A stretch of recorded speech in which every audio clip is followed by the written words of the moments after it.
I think essentially what you're looking at here is Putin trying to reassert a level of strategic control over Belarus that has been, to some extent, in decline since 2014.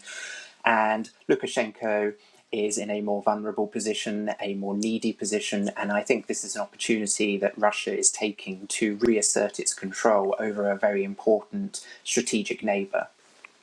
Do you think they'll be successful in doing that?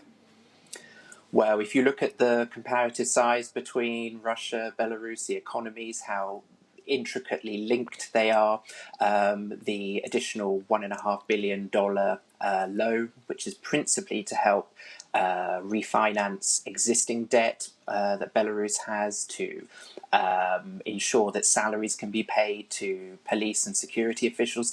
If you look at that relationship, it's clearly totally in the balance of favour of Russia rather than Belarus. Well, that was the next thing I was going to ask you, because this relationship between Lukashenko and Putin, how dependent are they on each other? Who stands more to win and who stands more to lose here?